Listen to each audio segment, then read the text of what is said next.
we cannot afford a continuation of the current war, and God forbid we cannot afford a war between the US and China. It will be the end of civilization if it comes to that. The ideas that people have that, well, this is just a controllable conflict, or if you happen to read in our media, in the English language press, especially in the UK and the US, well, don't worry about it. It's unlikely that Putin will use nuclear weapons, or don't be blackmailed and so forth. Don't be afraid. Let me tell you, be afraid. Have some sense. That's really what I want to talk about tonight. The world is not in safe hands right now on any side. Not the government here, not the government in the United States, not governments around the world. They're dangerous to your health. And it is our responsibility, especially in a venue like this, which is frankly one of my favorite places in the whole world, Oxford University, and a meeting like this, one of my favorite moments of life, to be in a packed room with people that are thinking and are interested in thinking, because we need to think right now, and we need to think clearly, and our lives truly depend on it. So I've been thinking a lot about the Ukraine war. I'd say morning, noon, and night. I'm very concerned and very upset, because this is a war that is extraordinarily dangerous. It's a war that never should have happened. This is not simply a war that Putin decided unprovoked to launch in February 24th, 2022. That's nonsense for anyone who has been around. Just to tell you, I'm an old guy. I've been around. Okay? I was an advisor to President Mikhail Gorbachev. I was an advisor to President Boris Yeltsin. I was an advisor to President Leonid Kuchma, the first president of independent Ukraine, and to others. I've been around. What you are being told about this conflict and others is not true. That's not a hunch. That's not an academic idea. That is direct knowledge firsthand for more than 30 years. And I want to explain these ideas. But most importantly, I want this to be a constructive session, problem solving. And the point I want to make is shown on this slide. We're here to talk about international relations. Geopolitics is part of the field of international relations. International relations is a field of study of the interaction of states. And there are many sound and good ideas in international relations theory, but I want to make a basic proposition that international relations theory is not just a description of the causes of war or the causes of war and peace, but the prescription of the way to peace as well. International relations theory should be inherently a normative field, not only a positive or descriptive field. It's not good enough to explain war. We don't have medical schools to explain disease. We have medical schools to cure disease. We don't have schools of public health to explain epidemics or only to explain epidemics. We have schools of public health to prevent or to control epidemics. It's not for those disciplines merely prediction or merely explanation. If you are a cosmologist, it probably is a matter of explanation that you're after. But if you are in a discipline such as health or international relations or economics, I believe you are inherently in a moral field.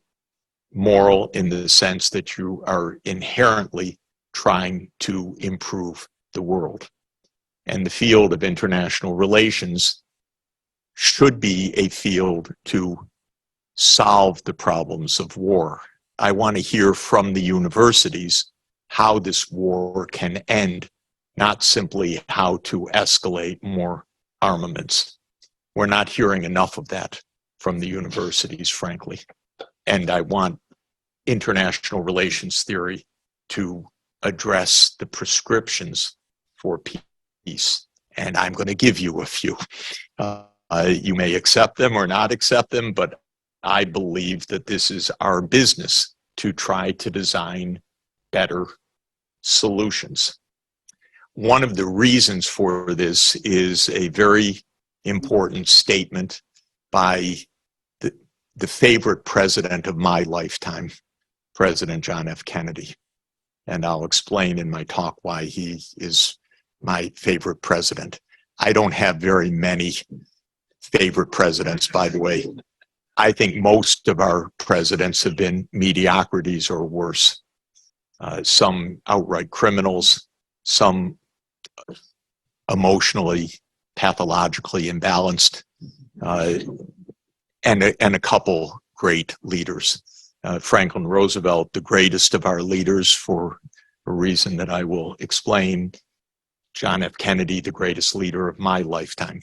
He said in his inaugural address a very important thing to keep in mind, because it is essentially the existential reality of our time. And it's the core of my view of the challenge of international relations theory. He said, "The world is very different now, for man holds in his mortal hands the power to abolish all forms of human poverty and all forms of human life." That's January 20th, 1961. This is the modern reality. We have technologies that are remarkable, so remarkable that if we put our mind to it, poverty could be ended, education could be accessible to every child in the world, we could have universal health coverage, we could ensure that basic economic needs are met by all, we could give young people the tools for productive lives. This is all within reach, and not just within reach in a idealistic sense, but in a very practical sense. But those same technologies, that same breakthrough in science of how semiconductors work or how solid state physics works, is also the same technology that enables us to make thermonuclear weapons, to destroy the world through nuclear war, or through our reckless abandonment of the environment. It's something that Kennedy didn't think about. He was clearly referring to nuclear war. One thing to keep in mind in my talk is that Kennedy came in more sensitive to this subject than any president of modern history, yet he nearly stumbled into full-scale nuclear war in the Cuban Missile Crisis. And this is something telling for us also, because the world is difficult and complicated, and even if you come in with the wisdom of this statement, because of how state power works and misfunctions and terrible blunders by Kennedy in the early stages of his government, especially the invasion of Cuba in the spring of 1961 and the lies that he told about it initially. And he's my favorite president. This, by his actions and the subsequent actions of the Soviet chairman Nikita Khrushchev, brought us to not just the brink of nuclear war, but seconds within the launch of nuclear war. And that's how dangerous our world is. That's what I want you to know. And therefore, when you're told don't worry, you're reading something from foolish people. Because if you're not worried, you don't get it. And we need to pull back from the brink through the things I'm going to talk about, rather than to push to the brink in this lackadaisical way that passes for the mainstream media. So one of the powerful books of international relations is written by one of America's leading scholars, and many of you have probably watched videotapes of him in the last year, because he's been one of the leaders of, and I have been together with him on this, of trying to explain the Ukraine war through the provocations of the United States. John Mearsheimer is professor at University of Chicago, and he wrote a very powerful book in 2002 called The Tragedy of Great Power Politics. It's an excellent book of international relations, but it does not meet the standard that I put on the first slide. It is descriptive and powerfully descriptive. It talks about the tragedy of great power politics, meaning the wars that we fight.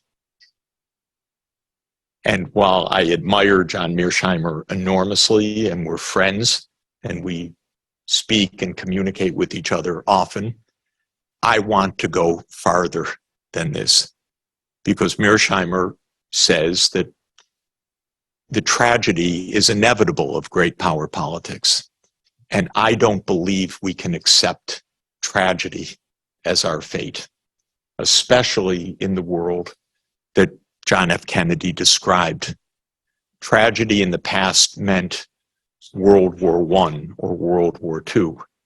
Tragedy in the future means the end of the world, because our technologies have brought the end of the world within reality, especially nuclear war. So we can't, in my opinion, accept an international relations, however descriptive, however predictive it is. We can't accept that as the end of international relations. We have to accept that as the start of international relations, because we need not the tragedy of great power politics, but the solution to the tragedy of great power politics. We need the great power peace. And I hope one of you will write that soon. I'm going to give you a few tips on some of the chapters. So what John Mearsheimer wrote is very powerful. And I just want to read it because it's really what is keeping me up at night and keeping me worried. He wrote, "The sad fact is that international politics has always been a ruthless and dangerous business, and it is likely to remain that way. Although the intensity of their competition waxes and wanes, great powers fear each other and always compete with each other for power. The overriding goal of each state is to maximize its share of world power, which means gaining power at the expense of other states. But great powers do not merely strive to be the strongest of all the great powers, although that is a welcome outcome. Their ultimate aim is to be the hegemon. That is the only great power in the system." And he says there are three features that lead to that: the absence of central authority, so international anarchy. In other words, there's no global Leviathan in Hobbesian terms. There's only anarchy at the top, and then states thrusting for power within that anarchic system. Second, the fact that states have offensive military capability. So you have to be aware that someone can launch the surprise attack or the first strike, and that that's a devastating fact. And third, that states can never be certain about each other's intentions. And therefore, the best guarantee of survival is to be a hegemon, because no other state can seriously threaten such a mighty power. Now, we can already reason, isn't it a tragedy if everyone is trying to be number one? There's a little bit of a paradox there, that means endless strife, an impossibility of different nations achieving that goal, and perhaps everybody ending up dead as a result of that struggle.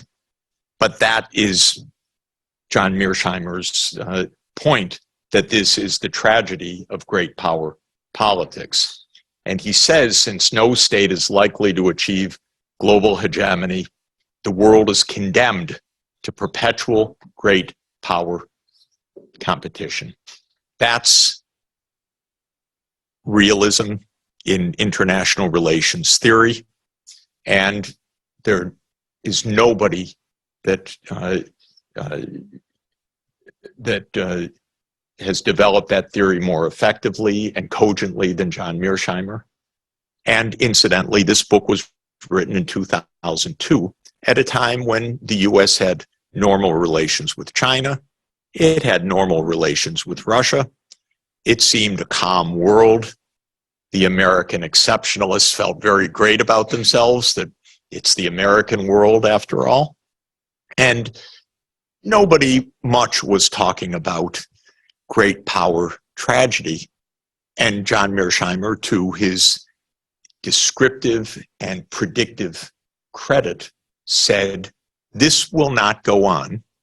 We will go back to conflict. And there is no way that China is going to rise without US-China conflict. And he predicted all of this absolutely correctly. And that is the power of these ideas. But they are tragic. And so they are not quite powerful enough, because we have not yet had the power to surmount the tragedy, and that's what we need. So I want to talk about peace, and I want to talk about peace as the avoidance of war, and I want, as a non-IR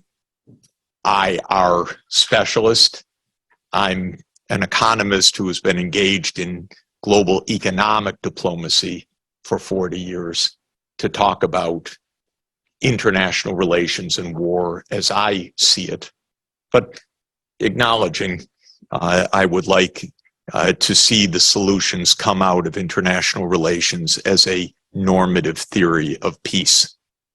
So I believe we need to start with differentiating the kinds of wars that we are aiming to avoid, because they're not the same in all contexts, and therefore we're not talking about the same thing when we talk about peace in different contexts.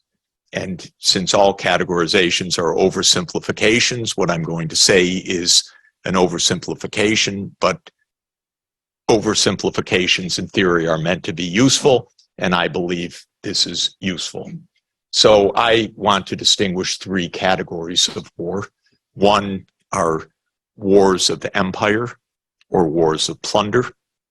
A second is the great power conflicts, that is the fights for who's number one, that Mearsheimer features in the tragedy of great power politics. And the third is inter-ethnic conflict, conflict between groups.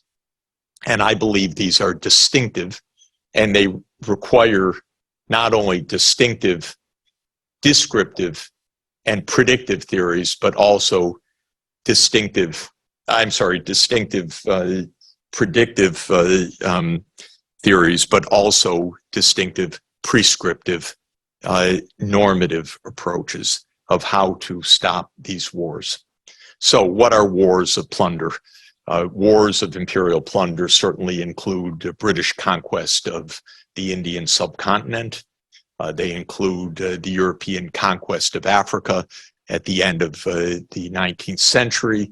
They include the United States' destruction of Native American nations, especially in the second half of the 19th century, a kind of series of genocides that aren't even counted as genocides because when you're number one, you don't have to explain, and history somehow disappears. But this was a period of destroying many nations in the United States. It was interesting to me, since I am generally sympathetic to China on most issues, and not fearing China, as I'm going to explain. Somebody wrote to me, well, Mr. Sachs, you're so naive. Look at how China treats its various minorities. And I could only say, well, yes, the United States killed those minorities. One group we enslaved and then kept under apartheid for another century, the African Americans. So I think the Americans treated their minorities worse. They're not even present anymore, except small numbers on Indian reservations. So it's all a matter of perspective. So these are wars of imperial plunder. Great power wars are wars of hegemonic competition. We could go back to the Peloponnesian Wars. We could even go back to, in a way, the wars of Persia and ancient Greece that Herodotus, of course, wrote about in the first history, the histories. But Athens and Sparta of the Peloponnesian Wars from 431 BC to 404 BC certainly qualifies as hegemonic wars, but within a smaller context. World War I, it was clearly a great power conflict, World War II. And then we should be clear that there are also proxy wars that are hegemonic wars. The Vietnam War was not a war really between the United States and Vietnam. It was a war between the United States and the communist world, especially the Soviet Union and China, in which Vietnam was the battleground. The Ukraine war is not a war between Russia and Ukraine, despite what you read every day. It is primarily a war between Russia and the United States, and it needs to be understood in those terms. By the way, as enthusiastic as the British press is for the war, that's mainly nostalgia, because Britain fought this war between 1853 and 1856. It's called the Crimean War. They loved it. Boris Johnson wanted to be Palmerston again, and that was also a hegemonic war. It was a battle between Britain and France on one side and Russia, the Russian Empire, on the other side. So those are great power politics in the Mearsheimer sense. And then there are inter-ethnic wars. Israel and Palestine is an example of that. Ethiopian war that is now at a ceasefire, maybe ending, is an inter-ethnic war. India-Pakistan wars are complicated, of course, but to a significant extent they are inter-ethnic wars. And these are quite distinctive. The wars are not hegemonic wars. The wars are clashes of cultures, clashes of societies, and clashes of religion, actually. So basically, wars of plunder are wars of the strong versus the weak, and they are wars of injustice. Wars of great powers are wars of the strong versus the strong, and they're wars basically of competition. And wars of inter-ethnic conflict, I will say, are wars of the weak versus the weak, people who are fearful and fighting out of fear rather than out of a sense of wanting to dominate. They want to escape from fear. So as an economist, my observations are that economic change of various kinds lead wars or are more conducive to wars.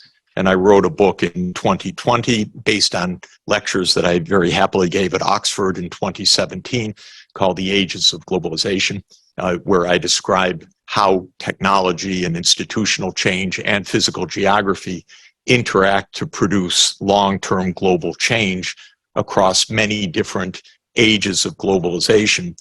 But one of the notable facts of that study is that each new epoch driven by technological change was typically accompanied by war.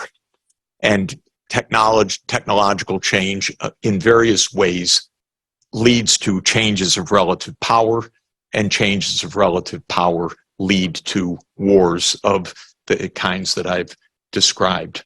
So technological divergence, meaning that the more advanced technological countries gain some kind of decisive advantage over the others, lead to wars of plunder. Imperial wars are basically wars in which there is a more powerful adversary, usually based on more powerful economics and underlying military technologies that allow for an expansion of empire. Technological convergence means that the poorer countries are catching up with the richer countries. Surprisingly, that's also conducive to war, but typically to the wars of competition, because as the poorer countries are narrowing the gap with the richer countries, the two come into direct competition with each other. So periods of technological convergence tend to be periods of wars of competition. And I believe that's the dominant form of war that we have now, and why the great power conflicts are raging the way they are. Shared vulnerability of various kinds, even economic vulnerabilities, poverty, and so forth, lead to wars of fear and to interethnic violence. There is a absolute fact that at higher income levels, less hunger, longer life expectancy, interethnic or intergroup struggles tend to diminish in fervor. There is the added fact of poverty and desperation over resources on top of the facts of intergroup stress that are conducive to this third kind of war. So just as some quick example, the great engine of 19th century divergence was the steam engine. This is probably the most important invention of the last 1,000 years, in fact, in both economics and in geopolitics. It happened to be invented in Britain, in a workshop in the University of Glasgow by a very skilled and very creative inventor, James Watt. And he was able to improve John Newcomen's 1712 steam engine and to patent a new steam engine in 1776. And boy, was that a good thing to do from the point of view of economic power, productivity, industrialization, interocean transport, and military force.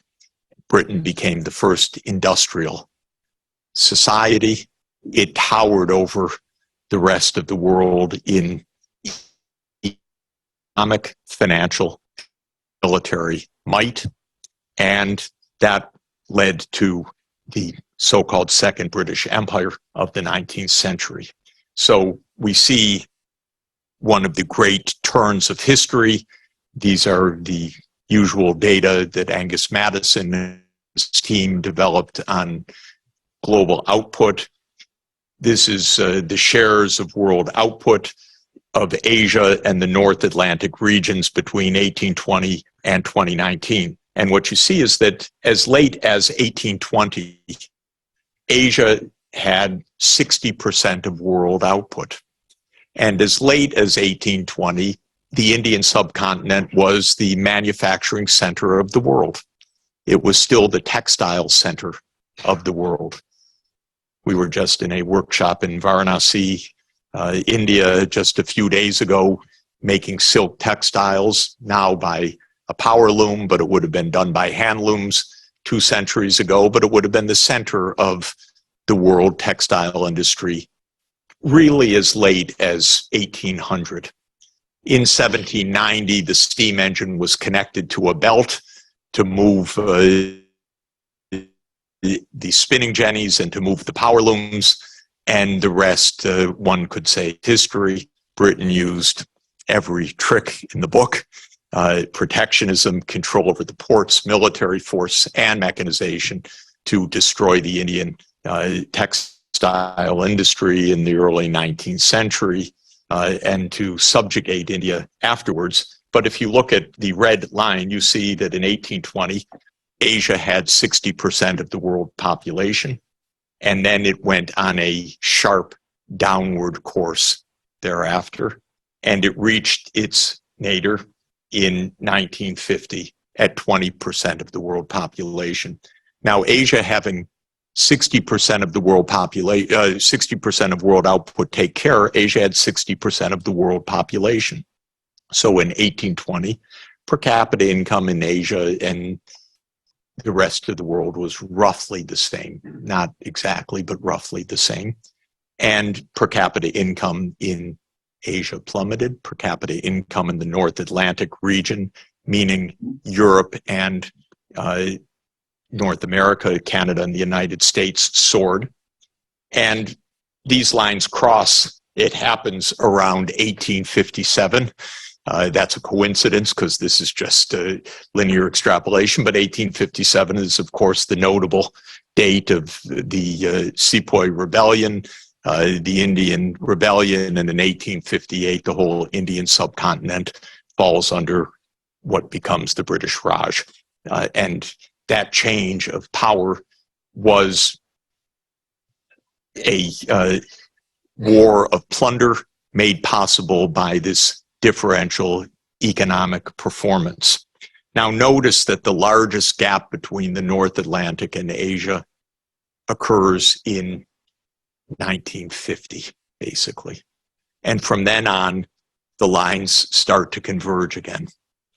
This is extremely important to understand because it is in 1947 that India and Pakistan become independent countries. And 1949, the People's Republic of China becomes a new independent country after decades of invasion and civil war. And it is that independence which gives the base for a subsequent era of convergence. So broadly speaking, in economic history, the period from 1800 to 1950 is a period of divergence, growing power of the North Atlantic relative to the rest of the world. It's the period of European imperialism, high imperialism, not the first colonies, but the conquests of large land areas. The period after 1950, broadly speaking, is the period of economic convergence. The basic reason for convergence is sovereignty. The basic reason that sovereignty matters is that this is the beginning of mass education. Pakistan and India in 1950 had illiteracy of 90%. There was no mass education because that's the essence of empire, is do not provide education. And without education, there was no economic possibility other than subjugation. And so independence is fundamental for changing the direction. And that's why the world changes, because that is the end of World War II, and it's the beginning of independence across the world from European empires, and it enabled the beginning of mass education. Well, this was that whole period of that 150 years from 1800 to 1950 was a pretty tough period. Many of you have probably seen this book called All the Countries We Ever Invaded and the Few We Never Got Around to by Stuart Laylock, 2012. The countries in white, there are 22 of them out of the 193 UN member states, never had an attack by Britain. It's fascinating. Britain was definitely the most violent country in the world in the 19th century. And the United States, in my view, is the most violent country in the world after 1950. And yet these are supposed liberal democracies.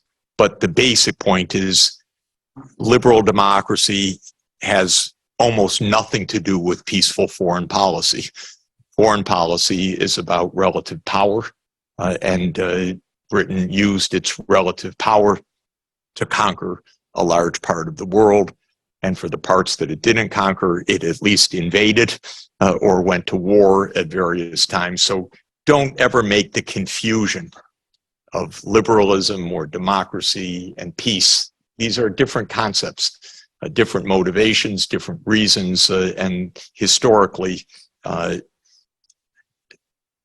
not correlated or possibly anti-correlated for this odd reason. So what are the main solutions to wars of plunder? There are two. One, technological convergence, narrow the gap so that the rich can't exploit the poor. And the second is collective security, to protect the weak from the strong through collective security, such as the United Nations aims to achieve. Now, as I've said, the end of European imperial rule led to a shift from divergence to convergence, and one might have hoped that would end the imperial wars. Of course, there was a trailing edge of 30 years of the final stages of imperialism. For example, the Vietnam War, which raged until 1975, which was a war of independence from France and then taken over by the United States, Algeria, Indonesia, and so forth. But by and large, the shift from divergence to convergence reduced the wars of plunder without question. And why the age of convergence? As I've said, independent states introduced education. There was an accelerated diffusion of technology, markets for technology. The spread of digital technologies is nearly ubiquitous, even to some of the poorest places in the world. My wife and I were in a village in Kenya, completely impoverished, like you cannot even imagine. I won't dwell on this, except to say that in this tiny village, impoverished people, there were mobile phones and very small solar cell for charging them on a thatched roof. And so even digital had reached this community and enabled at least a phone call for an emergency. And this is part of the diffusion of technology, and also equalizing deterrence through nuclear weapons. There have still been wars of plunder, and major powers still defeat weaker nations, but they don't subdue them anymore. Algeria, Vietnam, Afghanistan, Iraq, Libya, Syria are all examples of mostly the United States, also France, fighting these wars, but failing in the wars of plunder. So technological convergence really does reduce the wars of plunder, but it also leads to more great power conflict. That's the Mearsheimer tragedy, because as countries come together in power, they compete more aggressively for domination. And an example, visions of that, rising powers fear that they'll be held back by incumbent powers. That was Japan's fear in 1941. That was Germany's fear in 1914. That was maybe China's realistic assessment now that the United States is trying to contain China's rise, and so the United States is a deep threat to China's future. Incumbent powers fear they'll be overtaken by rising powers. That's the so-called Thucydides trap. And the wars among the would-be hegemons, the leading powers, are the most destructive. So Graham Allison at the Kennedy School of Government wrote a widely read book a few years ago called Destined for War: Can America and China Escape Thucydides' Trap? The analogy being that as Athens rose in power in the 5th century BC,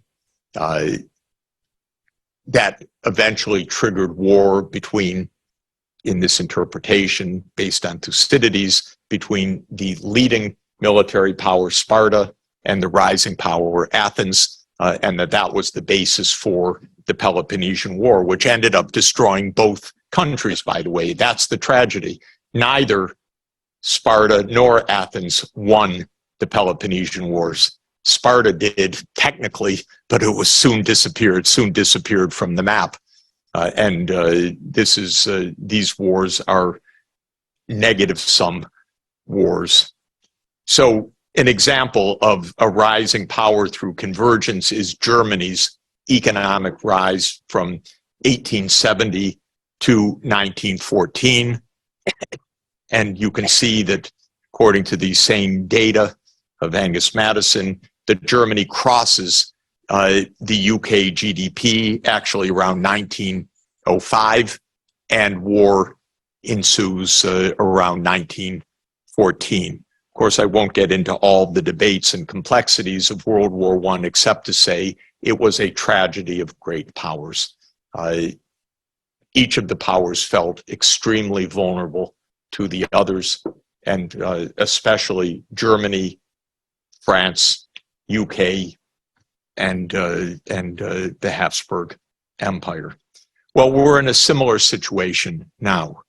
According to the International Monetary Fund, China overtook the United States in total output in 2011. These are GDP measured at purchasing power prices, not at market exchange rates. So that's just important as a technical matter. But it means that China is now the larger economy.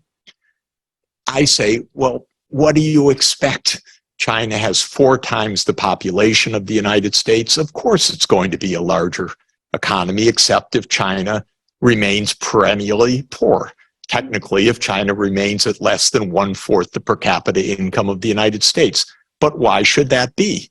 China is enormously productive, creative, innovative, hardworking. The education system is excellent. So why wouldn't China rise in relative economic terms? And of course they have, and now it's a larger power. As Mearsheimer predicted uncannily in 2002, he said this will lead to the onset of hostility. I have to say, he was right. I was certainly wrong, because I've been engaged with China for 40 years now. Many of my students are senior officials in China. Many are academics in China. And I could never imagine that we would have these tensions, because China is not a threat to the world. Only in our newspapers is a threat to the world. Now our newspapers are hysterically pointing out that it is a threat to the world. By the way, I'm convinced by people who have never been to China, these pundits, so-called. In general, as you get older, it's harder to read newspapers in general. Stop me before I become vulgar. But what Mearsheimer said came true. As China got bigger, per se, China became an enemy. And a couple of days ago, the US Congress held hearings on China's threat, Now, I guarantee those people, they probably don't even have a passport, those congressmen. They know nothing, because I know them. So I'm just giving you a hint. But Mearsheimer's right. Threat, counter-threat, escalation of rhetoric, daily columns about the coming war, and sure enough, you have tragedy. So this is what convergence is bringing. Incidentally, the BRICS countries, Brazil, Russia, India, China, and South Africa, are now larger than the G7 countries. This is rather remarkable. To my mind, great, because it means economic convergence taking place. It means a narrowing of the gap. It means that the strange divergence of the industrial era from roughly 1750, I'll say, until 1950, which produced the North Atlantic-led world, is over. Good. Why should the North Atlantic, with 10% of the world population, lead the world? That was obviously an artificial aspect. James Watt came up with a great invention. The North Atlantic developed on the basis of that. I'm oversimplifying a little bit, but the basic idea is that one small part of the world should not morally and ethically dominate the rest. And the mechanics of domination don't exist. But with this convergence comes tension and new forms of war. So let me just put a moment of game theory here to say that the great power politics, the tragedy of the great power politics, is, in my view, well depicted by the famous prisoner's dilemma. And the prisoner's dilemma, of course, is the game theory concept developed in 1950 of how in a social dilemma in which two parties can either cooperate or cheat, even though cooperation is mutually beneficial, they end up cheating. And that's a tragedy because both end up worse off. The way it works, if you're not familiar with the prisoner's dilemma, is in this matrix, the well-being or metric of well-being for the first player, the rose, which is the US in this illustration, is the first number in each quadrant. So if both the US and Russia de-escalate, each side gets 5. But if the US de-escalates and Russia escalates, the US loses big time. It's, in other words, like a unilateral disarmament, and the other side doesn't disarm and wins the geopolitical prize. So the US loses 10, but Russia gains 10 if the US is, quote, foolish enough to de-escalate while Russia escalates. And the idea of the prisoner's dilemma is straightforward. If Russia, which is the columns in this matrix, de-escalates, the US says, well, if we de-escalate, we get 5. But if we escalate, we get 10. So if Russia de-escalates, we should escalate, because then we get the advantage. What about if Russia escalates? Well, if we de-escalate, disaster, we get -10. But if we also escalate, not good, but not as bad as de-escalating, -5. So whatever Russia does, our best strategy is to escalate. This is the so-called dominant strategy of this game. So whatever Russia plays, whether it de-escalates or escalates, we should escalate. And of course, it's a symmetrical game. So Russia says, whatever the US does, we should escalate. And so what is the so-called equilibrium of this game predicted by game theory and essentially built into the tragedy of great powers? Both sides escalate. That's Mearsheimer's point, that is the rational action to take if each side is playing for its advantage, taking as given what the other country is doing.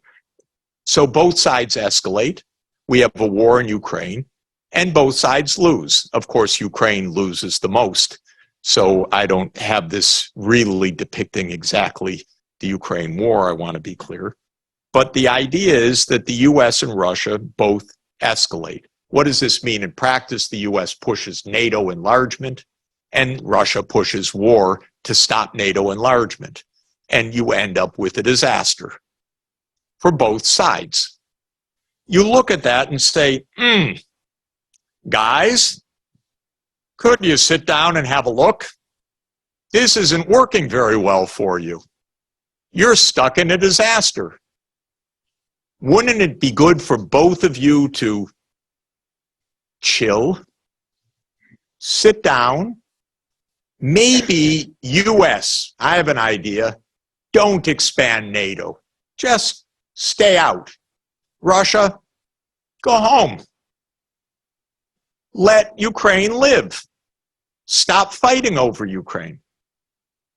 And actually, US, you'll be better off. You'll have 5. Russia, you'll be better off. You'll have 5.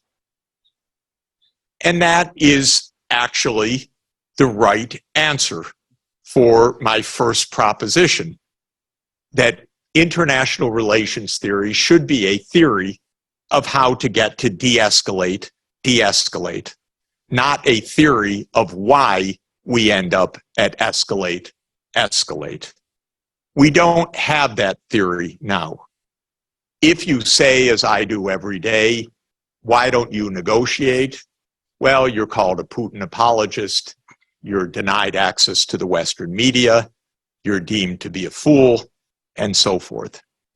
Frankly, we are in a tragedy. We are in the tragedy of great power politics, and it's getting worse. Because as Mearsheimer rightly says, you don't just end up with a static -5, you end up with continuing escalation. The end of continuing escalation is nuclear war. There's nothing beyond that, but there's nothing that stops the escalation to that.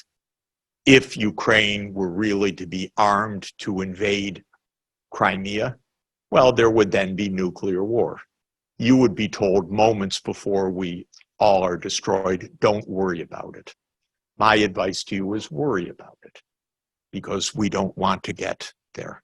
So the idea is we need to move from the bottom right cell to the top left cell, because it's mutually beneficial, but we don't have an international relations theory that is adequate for this.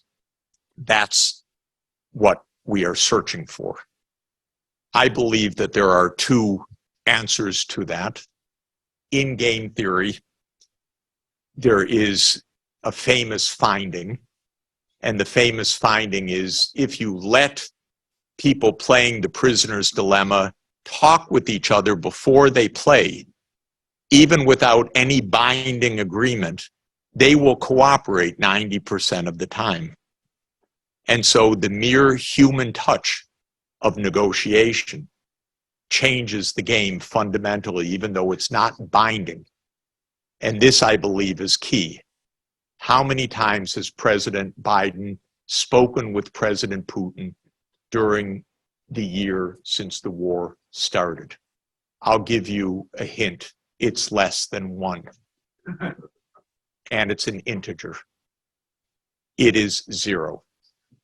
So this is not grown up. 5-year-olds would do better. So I believe that the 2 answers to this, first is a point that John F. Kennedy made in his inaugural address, same speech, where he said, let us never negotiate out of fear, but let us never fear to negotiate. We need to sit down to talk. It's surprising how talking is a human activity that makes a substantive difference in allowing a solution to a social dilemma. The other is a point that Ronald Reagan emphasized. Agreement is not based on trust. It's not based on naivete. It is trust but verify. Finally, let me turn to the third kind of war, and that is interethnic violence and the social structures of fear. Intercommunal violence is a special kind of war. It is conflict amplified by group identity with very little communication between groups, open hostility, typically long-lasting, very high fear factors on both sides. Both sides are typically prisoners of history. As my wife says, those who can't forget history are condemned to repeat it, the opposite of the usual idea. When you are stuck in intercommunal conflict, if you can't forget the past, that they did this to us, then there is the constant provocation that more will come and that it's impossible to reach peace. There are very few structures of protection for communities, so the fear is very, very high. And we don't have a developed jurisprudence or political structure in most of history about group rights, which we need. So the United States does not have a concept of group rights, for example. In fact, we're now going to probably see the end of so-called affirmative action in the United States because it violates individual rights, will be the Supreme Court's likely decision. We don't have a concept of how in a diverse multi-ethnic community, different ethnicities can have rights. Actually, the Ottoman Empire, in my view, did a pretty good job of this. The Ottoman Empire was a multi-ethnic community with a millet system in which there was self-jurisdiction to an important extent of non-Muslim populations and rights to practice religions within that. These non-Muslim populations were not of the social stature of the Muslim populations in the Ottoman period, but they had an autonomy and they had a governance structure. They paid taxes, millet taxes, but there were group rights, and those group rights were important. We've lost even the search for group rights in our, I think, ideologies of liberalism and in our constitutional designs, and this makes intercommunal conflict more likely and persistent.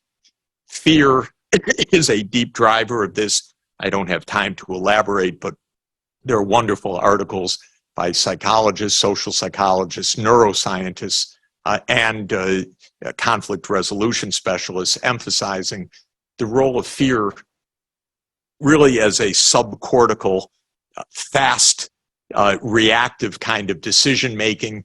To move from the lower right cell in conflict to the upper left cell in cooperation is a cognitive act.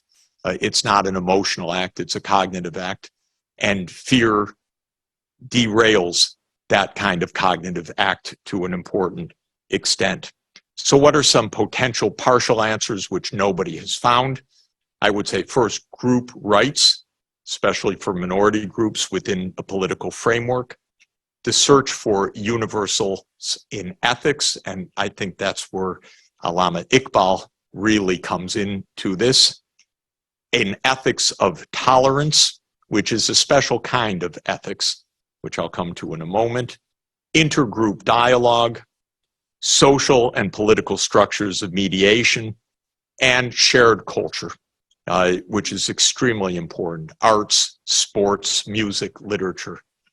I really object to and disagree fundamentally with the call, for example, of excluding Russian athletes from the 2024 Olympics. This is the opposite of what we need to find peace in the world. And the Ukrainian demands to exclude Russian athletes or to stop playing Tchaikovsky or to stop Russian ballets is mind-bogglingly wrong. It's the opposite of what we need for peace. So I am a huge believer that ancient wisdom can help us to find solutions, whether it is Confucius or the Buddha or Aristotle or Averroes, shown in the lower right, or the prophet Isaiah as imagined by Michelangelo in the Sistine Chapel. There is a commonality of views across the great faiths that I think is what Allama Iqbal was searching for, and that is vital if we're going to find an end to this kind of conflict.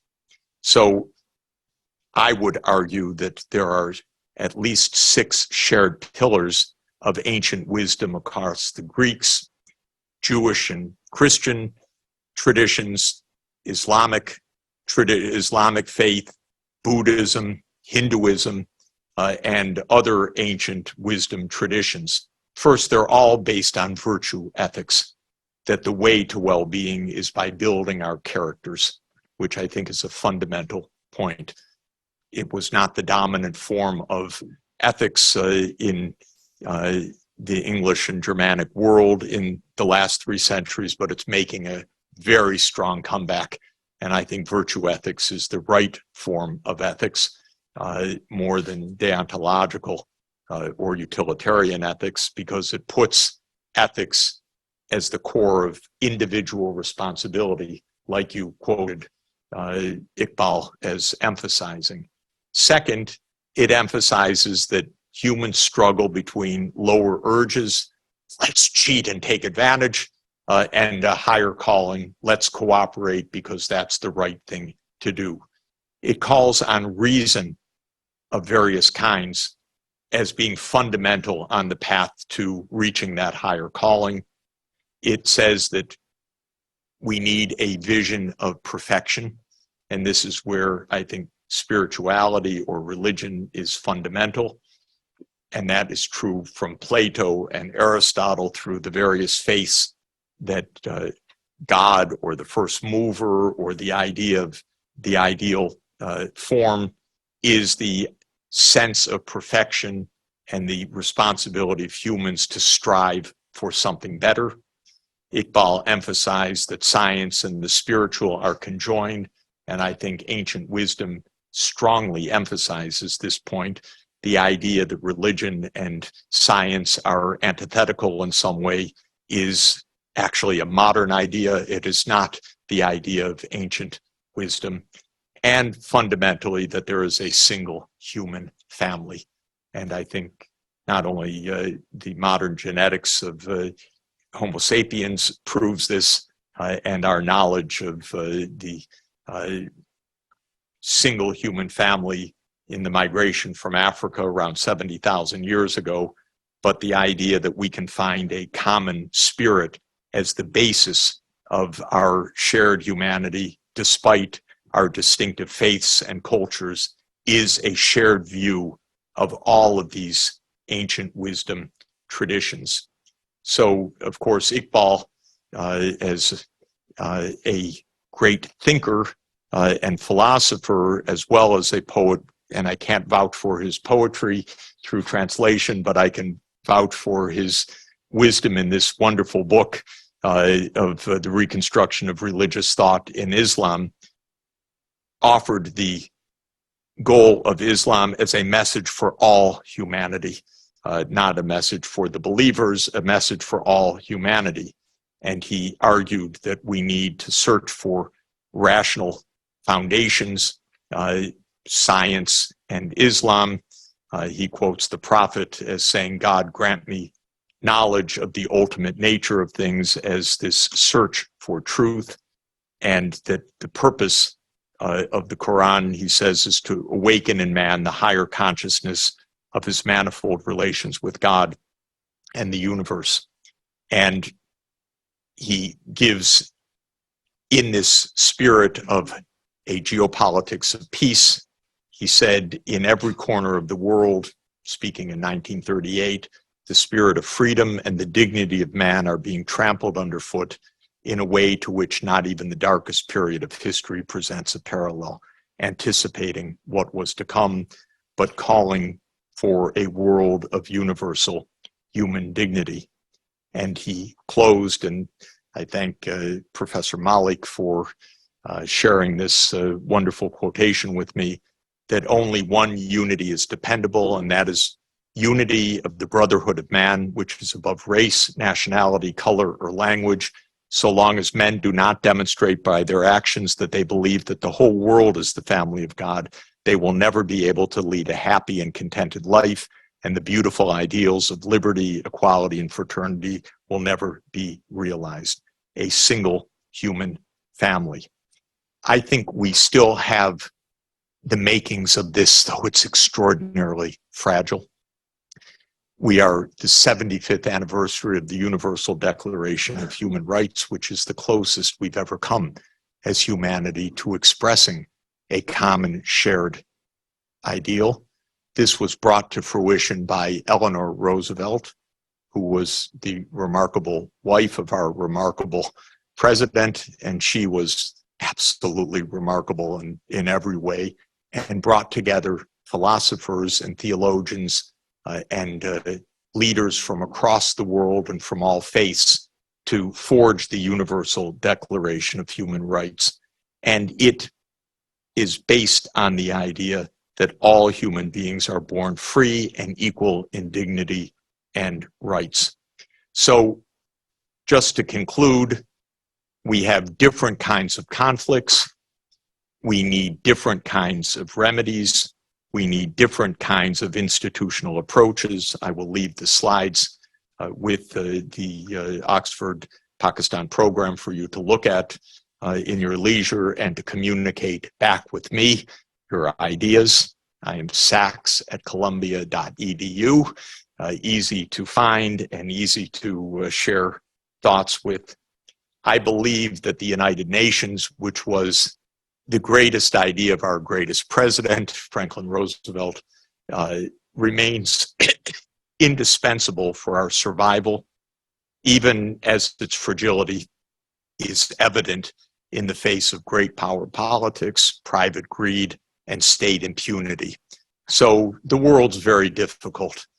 The UN has a very difficult time functioning in a difficult world, but it remains, in my view, our best hope for the universal human family.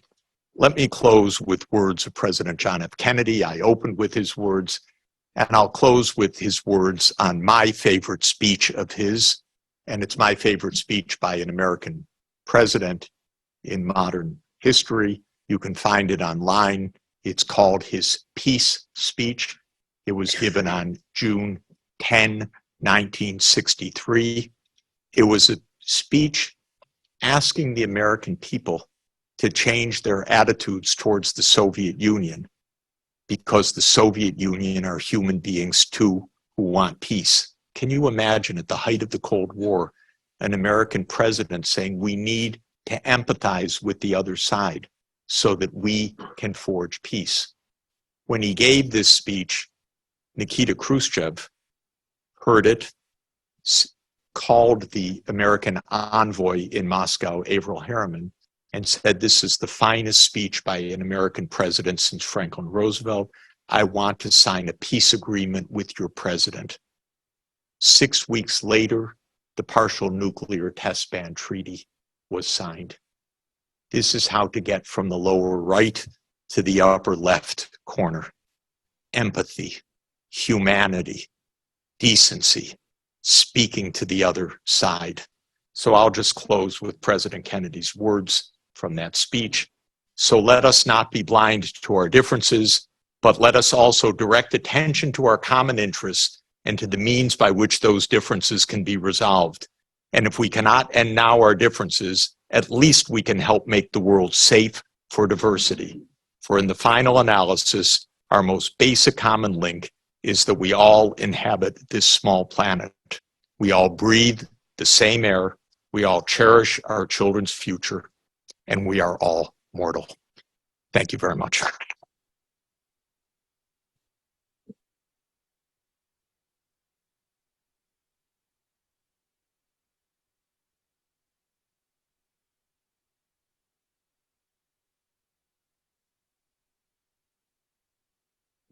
May I now request Professor Richard Kaplan, who is a professor of international relations at the Department of Politics and International Relations at Oxford, to offer his brief discussion.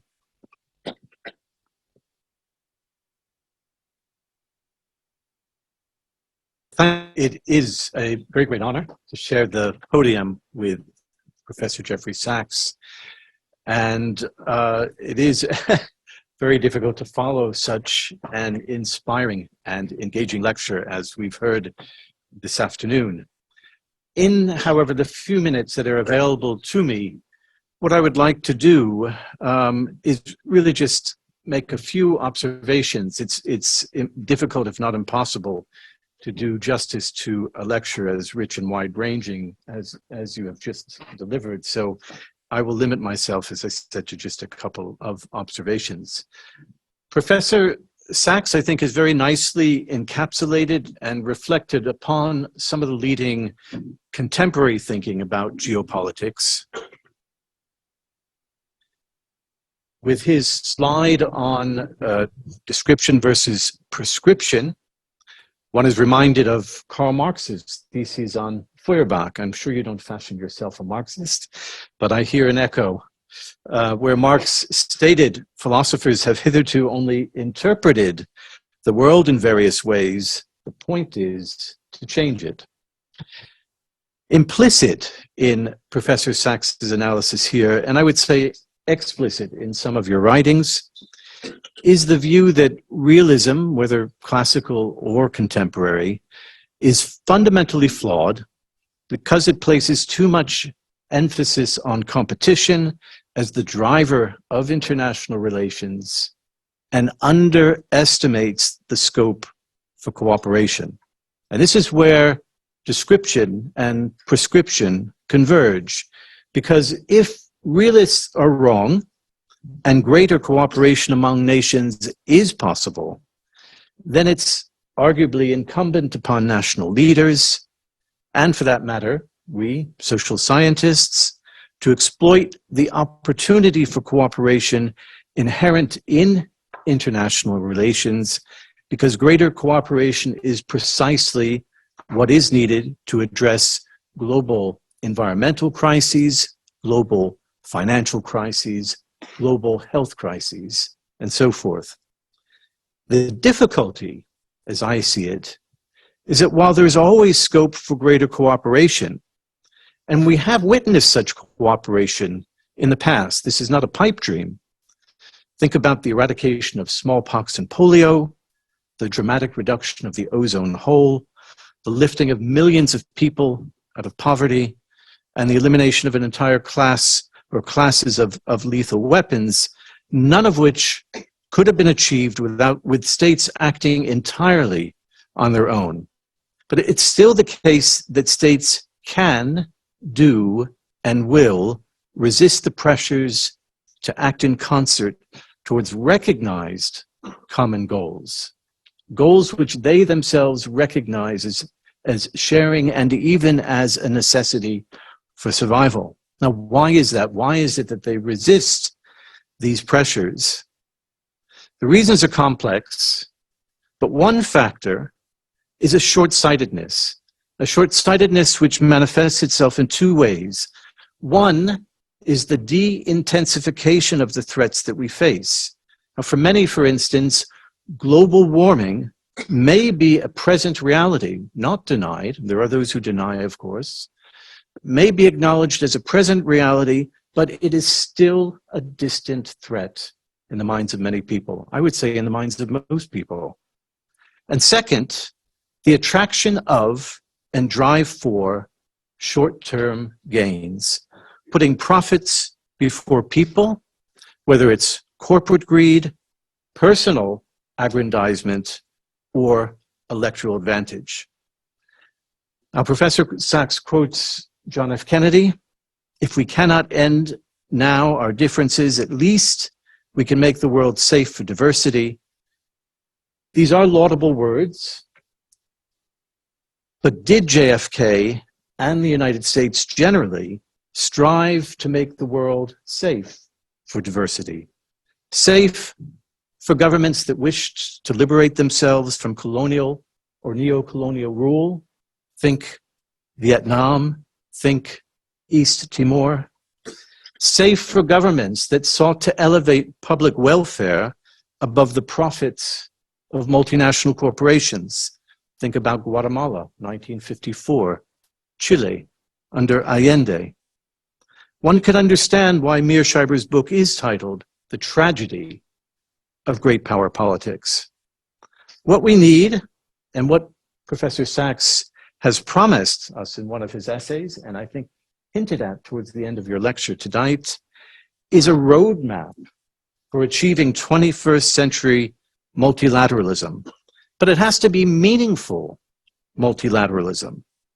And I fear that without such a roadmap, and I don't see that we've been guided by one, even before Ukraine, notwithstanding the examples that you've cited, without such a roadmap, cooperation to the degree required, I fear, will remain elusive.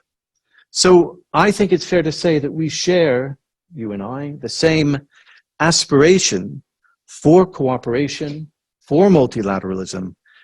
I'm perhaps more mindful of the obstacles to achieving that. But thank you again for a very stimulating lecture.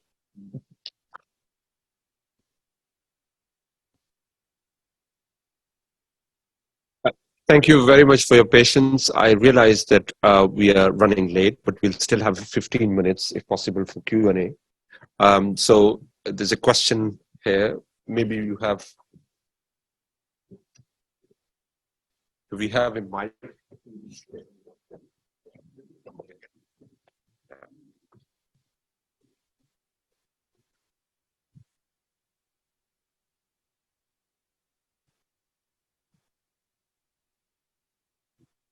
Thank you so much for your talk. I really enjoyed it. My name is Rachel. I'm doing a doctorate at Oxford, actually under a deal.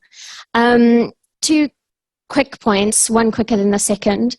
I think in looking for solutions to inter-ethnic conflict, I would punt to my own doctoral research, which suggests that looking at bridging economic inequality between different ethnic groups helps to build peace. So I think in inter-ethnic environments, there's often this push to like bring communities together, but I think that if you increase the incomes of different ethnic groups, those groups will come together much more easily. My second main point is about your discussion and comparison between Ukraine and China. I think your understanding of America being the primarily provocative actor with China, I would agree. But I think in Ukraine, it strikes me as that Russia is the primary provocateur. And perhaps you know something more than I do. But in terms of your game theory comparison, I would argue that that game theory is repeated. That game is repeated between Europe, the US, and Russia.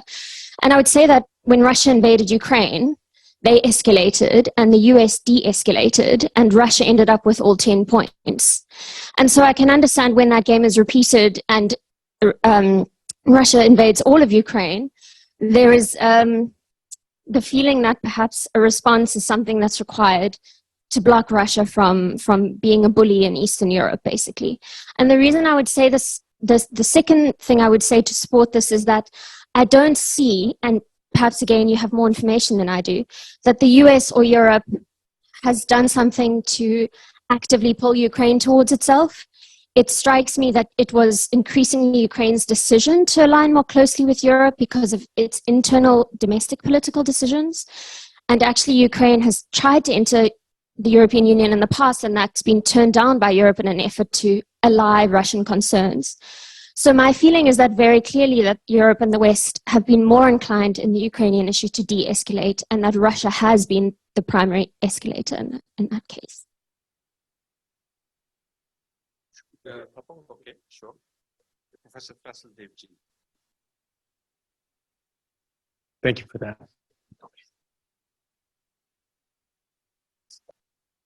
Thank you very much for your lecture.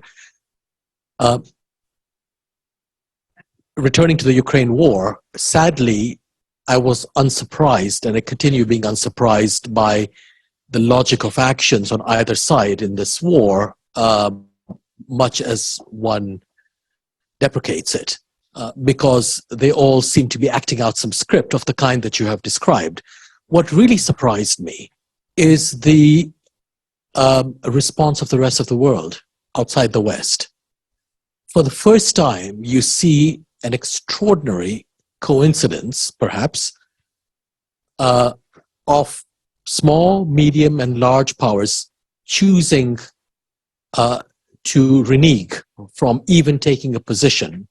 And this is not just non-alignment, because we are no longer in that kind of bipolar world. Does it represent a kind of entirely novel form of, albeit coincidental, maturity, political maturity? Even countries which are normally understood as client states of, say, Western powers, or which shelter under the US military umbrella, have proven recalcitrant and resistant. And that, I think, is something utterly new. I wonder whether, and of course what this does is provincialize the war, insofar as it's possible to provincialize it. It brings up, for the first time since the War on Terror, the principle of neutrality, for good or for ill, that allows for a connection between the rival powers or countries involved. And it seems to presage the making of a new kind of international order, hopefully. And I come back to the War on Terror here, actually, because it seems to me that war, which destroyed both the UN order, which was completely bypassed during it, and the T that has been historic of international relations and of all international order in the past. Is it possible to see these things coming back via, if you will, the non-West, even though in a non-concerted way? And if so, would not a new international order really be the golden opportunity in this otherwise very grave and dark moment that we face? Except it could never be just the return of the old UN, which was hollowed out. It would have to be something altered, something newer, just as the UN itself replaced the League of Nations, which was itself destroyed after the First World War. I wonder if you could say something about the fascinating role that, if you will, the coincidental non-West is playing in our moment, unseen before in history. Excellent.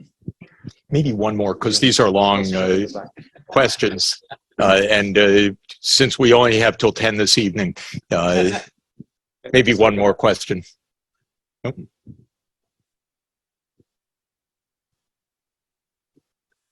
We'll have another round.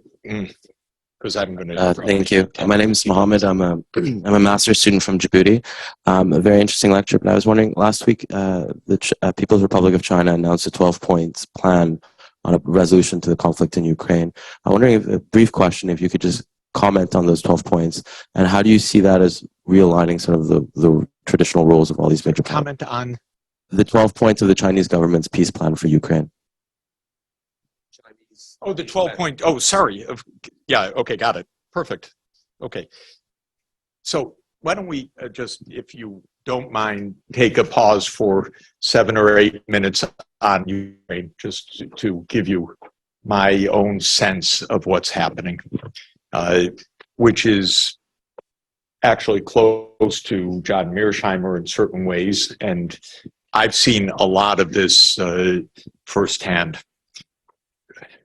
Basically, the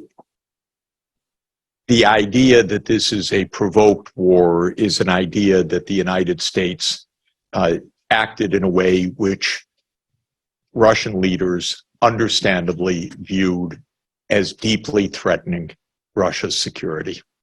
I believe that to be the case. And that goes back 30 years now.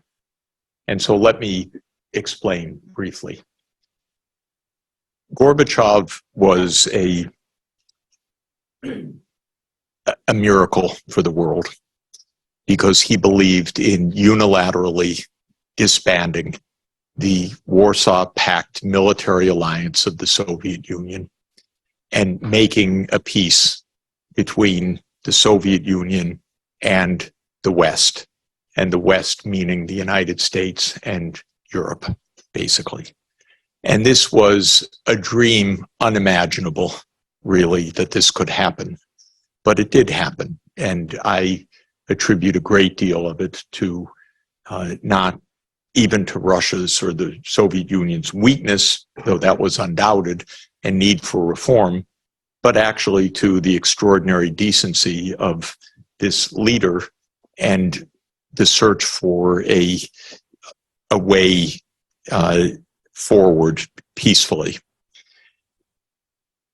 At the time that Gorbachev made this move, the United States and Germany, especially Germany because it was interested in German reunification, made very clear that the West would not take advantage of the Soviets' unilateral action by expanding the US military alliance eastward.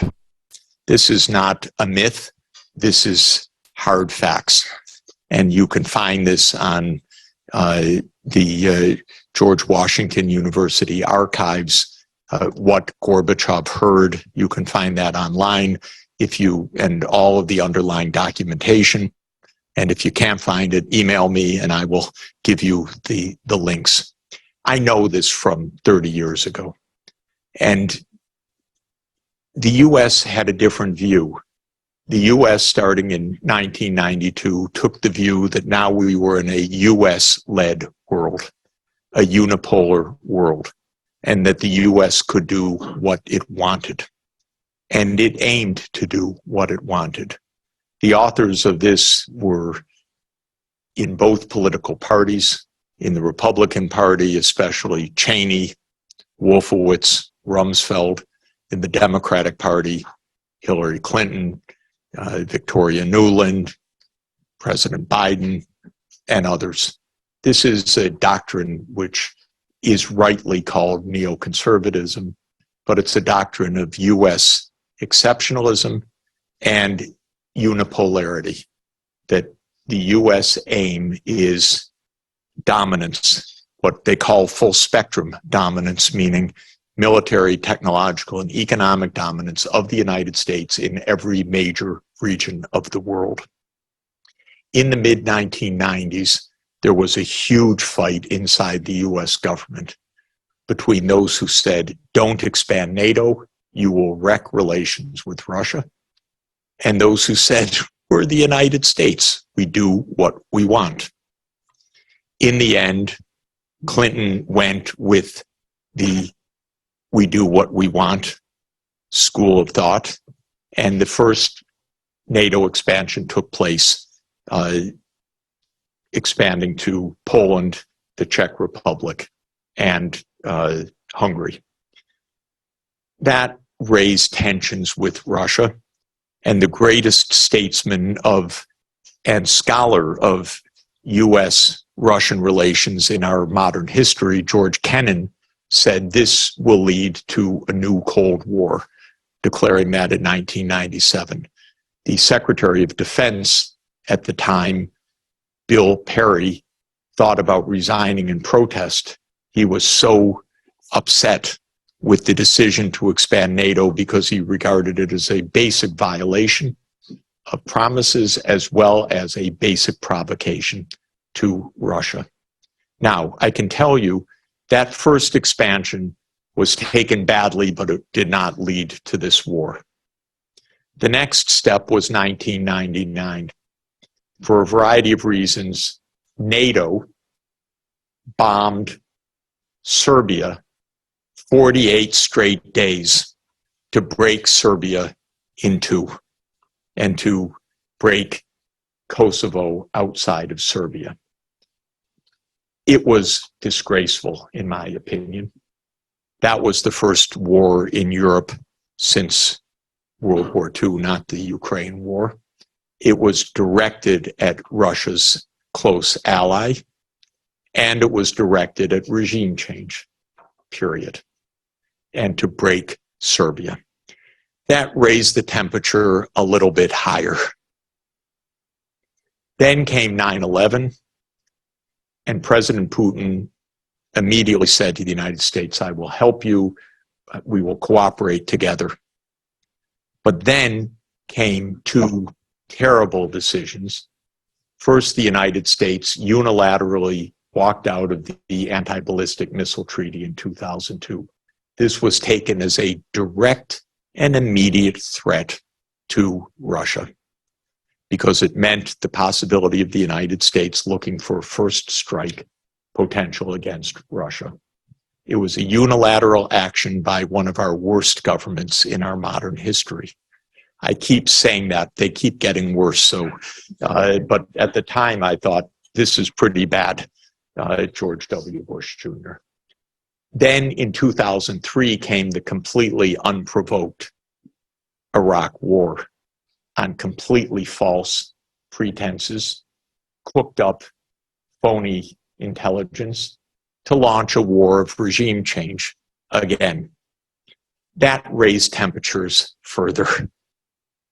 Then in 2004, the United States expanded NATO 7 times to Lithuania, Latvia, Estonia, Romania, Bulgaria, Slovakia, and Slovenia. If you look at a map, it's like the water rising. ABM treaty, bombing Serbia, NATO expansion to the Black Sea, to the Baltics. Temperatures are getting very high. And in the 2007 Munich Security Summit, Putin said, stop. You are threatening our core security. Stop. So what did the United States do? In 2008, it said, we will expand NATO to Ukraine and to Georgia. Take a look at the map to understand what this is about. The goal is to surround Russia in the Black Sea. This is an explicit understanding because then you have Ukraine, Romania, Bulgaria, Turkey, Georgia, completely surrounding the Russian fleet in Sevastopol. That's the goal. Then Russia is unable to project any power in the Eastern Mediterranean or the Middle East.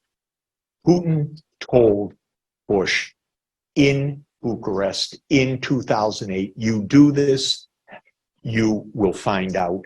This is absolutely our red line. Don't do this. At the time, European leaders spoke to me, said, what is your president doing? This is completely reckless. Of course, European leaders don't say this publicly, but they do say it to me because I'm friends with them, because I've known them for a long time. This is part of the lying that goes on. So 2008 was a watershed. Then came 2011.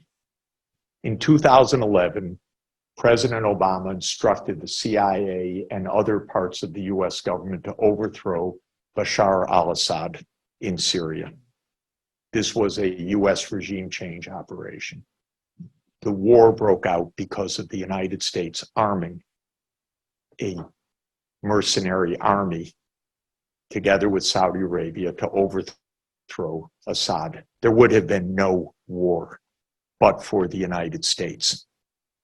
In 2012, the UN negotiated an end to the Syrian war. It was rejected by one country, the United States, because the US said, we insist on regime change as a predicate for ending this war.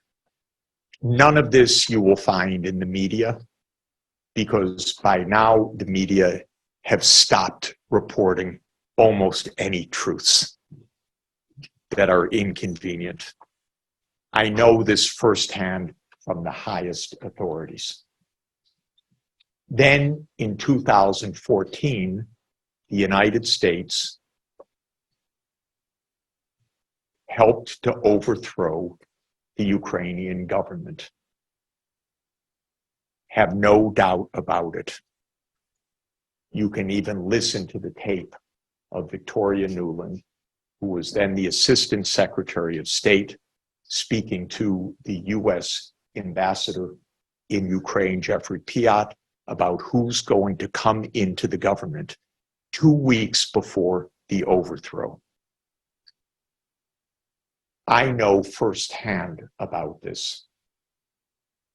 The United States helped to pay for the Maidan revolution, so-called, the protests, the demonstrations, and the violence that came from the Ukrainian side, not from the security forces of Yanukovych. This was a coup. This is important to understand because those are the first shots of the war. A US overthrow or a US supported overthrow of the Ukrainian government. Now, what was Yanukovych doing that was so upsetting to the US? He was pursuing neutrality. He was against NATO enlargement.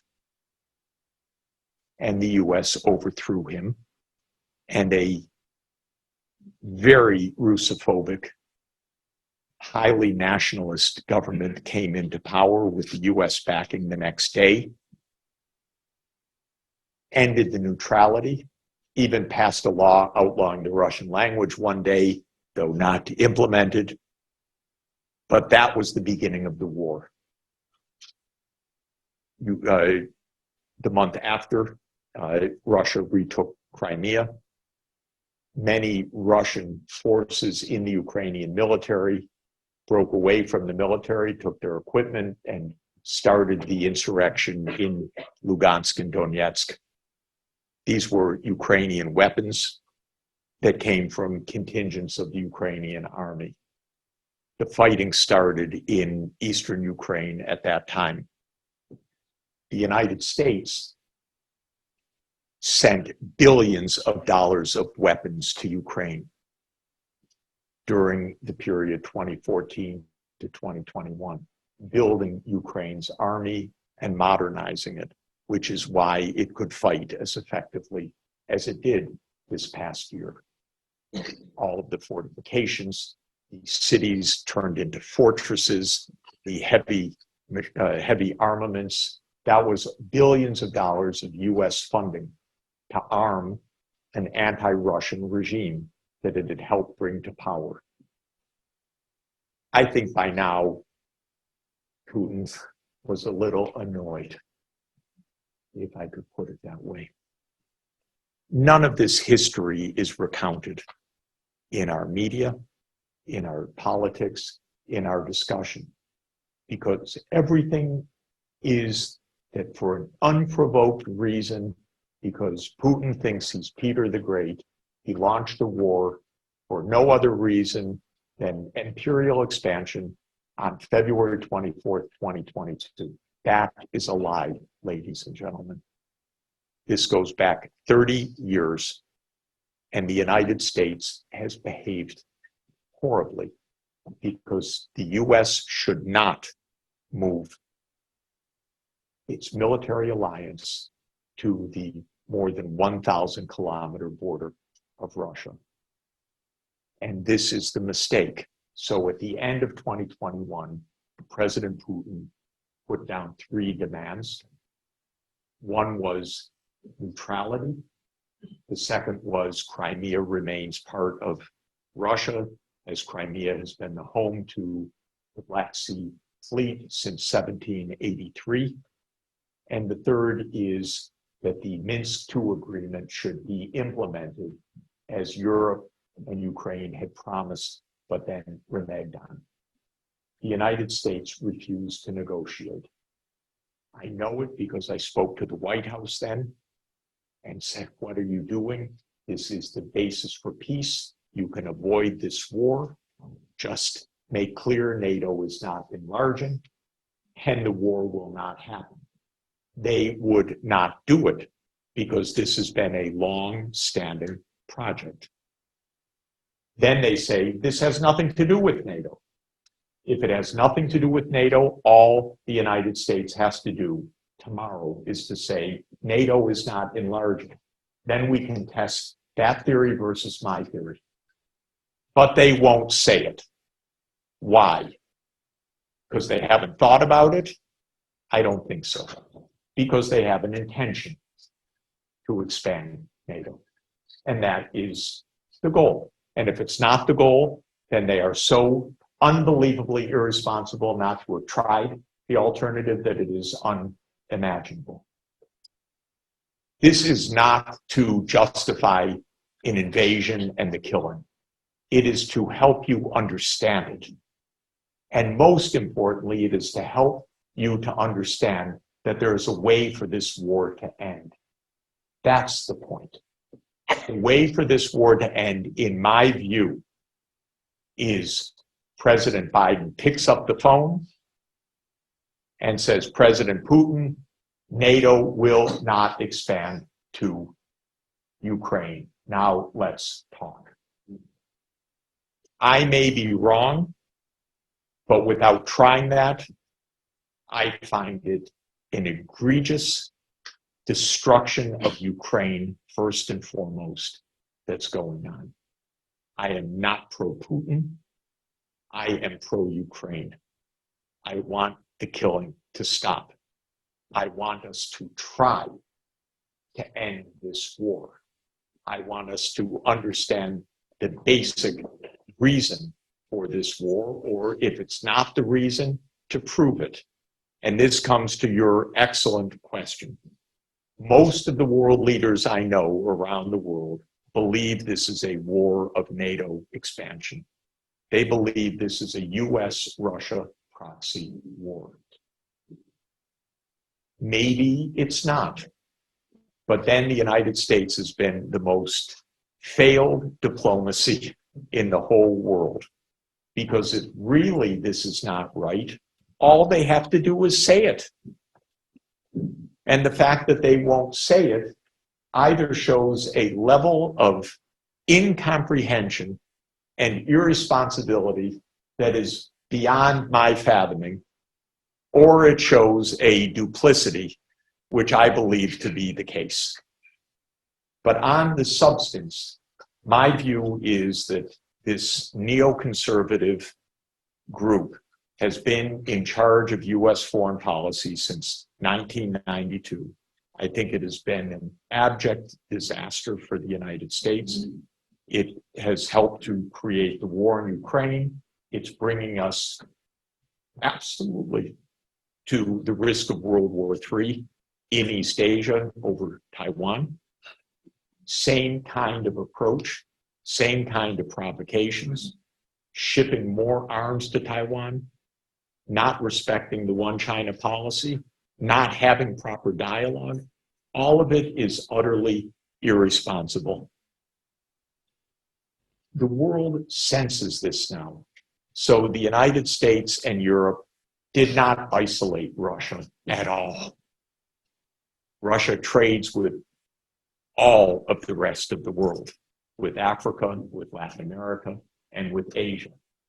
When you count the votes at the UN, if you count them by population, roughly 60 to 70% of the world always refuses to vote with the West. The West gets somewhere between 20 and 30% of the vote, most typically. This is a Western project, and it is a Western project either because of the most absurd failure of diplomacy or because they're not telling the truth. Either way, it's a failure of the West, to put it this way.